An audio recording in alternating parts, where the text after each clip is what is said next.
Project Happening mashup video of the shows we're looking forward to in 2017. The two shows that I'm looking forward to this year are from Marvel. The first one is on Netflix. It's called The Defenders. It's a culmination of the shows Daredevil, Luke Cage, Jessica Jones, and Iron Fist. And they pretty much come together like the Avengers did in the movies, and they're battling the Hand.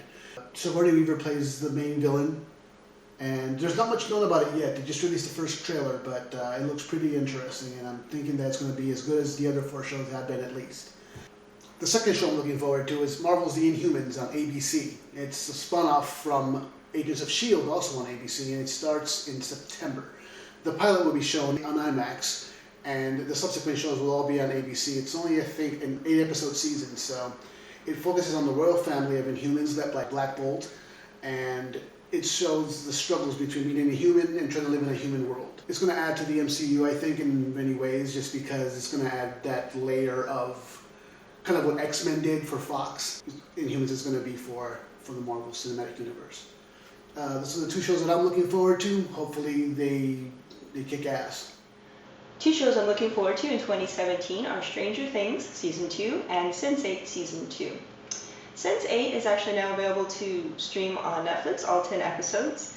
Sense8 starts out with 8 individuals that we're introduced to. They're all linked telepathically. They can feel each other's feelings, think each other's thoughts, share each other's experiences. When one of them is in danger, someone else can jump into their situation and help them out. We're also introduced to a man known as Whispers, who seems bent on destroying Sense8 groups. So Season 2 is more of Whispers chasing after our characters, but also introducing us to more Sense8 clusters, which we haven't met before.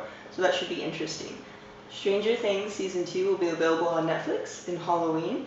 Season 1 took us through the woods of Indiana. The directors, the Duffer Brothers, created a very 1980s vibe. They took a lot of their content from John Carter, Steven Spielberg, Stephen King. It's very eerie, but there's children running through it. There's a group of small boys looking for their friend Will Byers, who's been taken to a place called the Upside Down.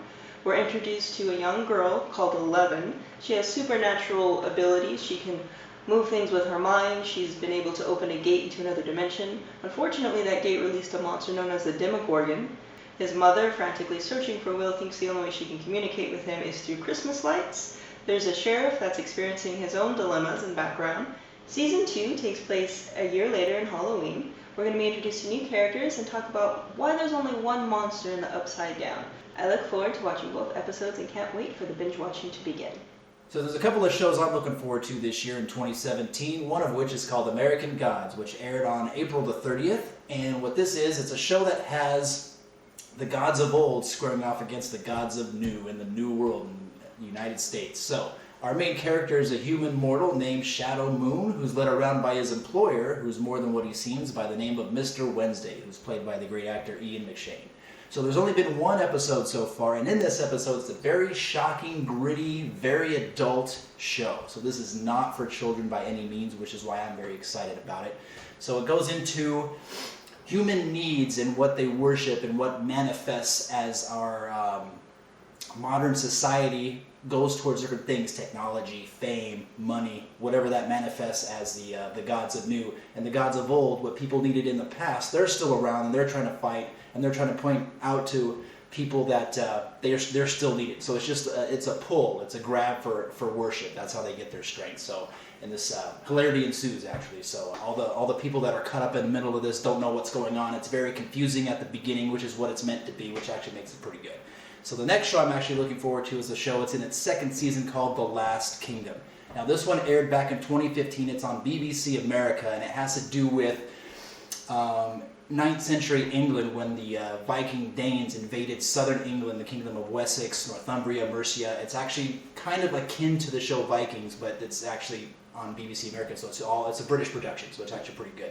So the first season has this character. His name is Uhtred, and he's a Saxon, which is native to southern England. And his father is a noble lord, which is he's actually killed by the Danes or the Vikings who invade, and they actually adopt Uhtred as one of their own. So he's this Saxon noble child who's heir to these lands, and he's brought up as a Viking. So as he grows up, he becomes an adult. He's actually adopted by these Vikings, so he's actually one of them, but he's still Saxon by blood. So this creates a big conflict with him when he grows up because he has to choose between the two, and that doesn't end well for him most times. So this isn't a character who goes around happy-go-lucky. His loyalties are constantly tested throughout the season.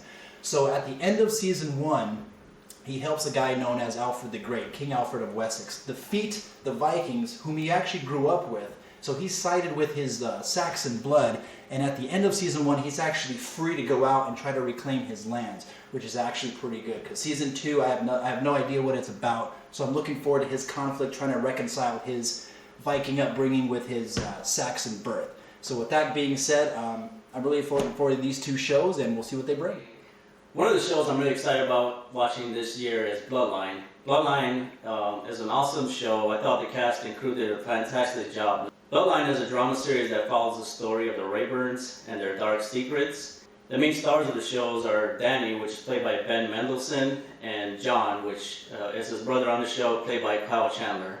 The final season will consist of 10 episodes, which will all be released at the same time. Another television show that I'm really excited about watching this year is Sherlock, which is a BBC series starring Benedict Cumberbatch. He, of course, plays the world-famous detective Sherlock Holmes. This is most likely going to be the final season of the show, although this hasn't actually been officially confirmed. Season 4 has actually already premiered in January of this year, both in the UK and in the US. It's a 3-episode season that can be viewed on the PBS Masterpiece or the BBC America websites, and eventually it will be released on Netflix. But in the meantime, if you want to catch 3 episodes, you can pay a few bucks and watch it on Amazon Prime. Alright, thanks for watching everyone. Remember to subscribe and like. And remember to keep those projects happy.